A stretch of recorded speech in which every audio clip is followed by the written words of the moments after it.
చాలా చూడండి, చాలా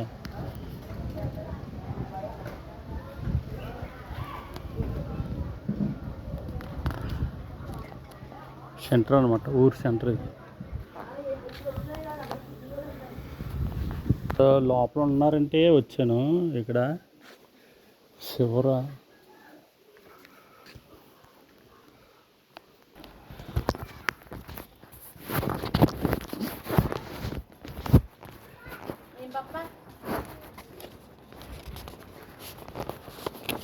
ఇంకోటి మీరు బయట ఉన్నారు కదా, చర్చికి వెళ్తారు కదా మీరు.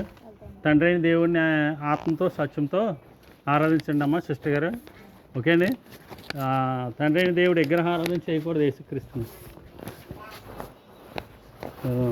విన్నారు కదా. ఇంకెవరుంటున్నారు? అందరూ డ్యూటీలకి వెళ్ళేవారు. హాయ్ బాబు.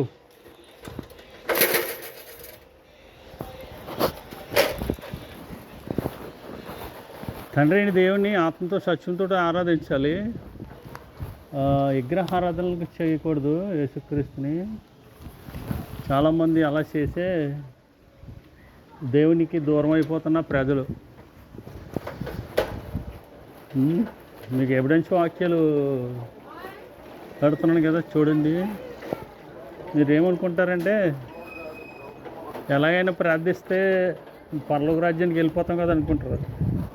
ఎలాగైనా ప్రార్థించిన పరలోక రాజ్యానికి వెళ్ళరు. వాక్యం ప్రకారంగా ప్రార్థిస్తేనే పరలోక రాజ్యం. ఆత్మతో సత్యంతో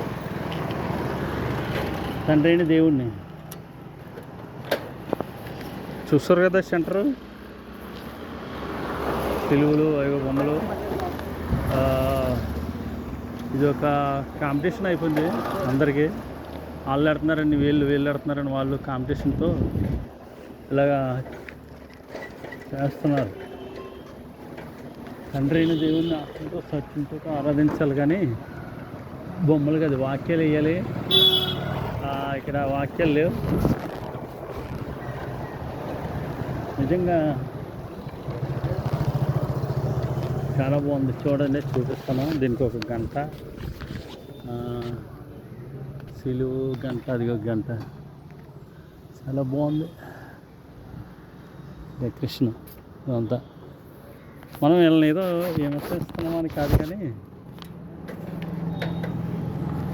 ఆరోగ్యం చూడండి. 2 కొరింథీయులకు రాసిన పత్రికలో విగ్రహములకును దేవుణ్ణి ఆలయముకుని ఏమి పొత్తుగా మనం చేయగలిగిన దేవుడిని ఆలయం ఉన్నాం కదా, అందుకు ఎలా చదివిస్తున్నాడు. నేను వారిలో ఉండి నివసిస్తాను, వారు నా ప్రజలై ఉందరు అని ఆయన చెప్పాడు.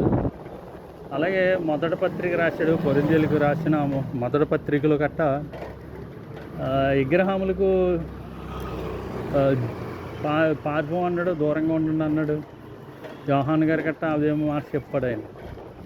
మరి ఈ రోజుల్లో అలాంటి ఆరాధన చేస్తే ఎక్కడికి వెళ్తారు వీళ్ళందరూ? ఆత్మ సత్యంతో ఆరాధించట్లేదు కదా, వాక్యాలు ఉండట్లేదు కదా. మరి అలాంటి వారికి మనం ఏం చెప్పాలి? ఎవిడెన్స్ వాక్యాలు ఉండాలి. ఈ లోకం శాశ్వతమని మురిసిపోతున్నారు. ఈ మురిసిపోయే ప్రజలు చనిపోతారు. శాశ్వతమేం కాదు. ఇక్కడ ఎక్కడికి వెళ్తున్నాం అన్నది ఎవరికి తెలియట్లేదు. దశమ భాగాలు ఇస్తున్నాం, ప్రథమ బలం ఇస్తున్నాం, మొక్కుబళ్ళు ఇస్తున్నాం అని అంటున్నారు.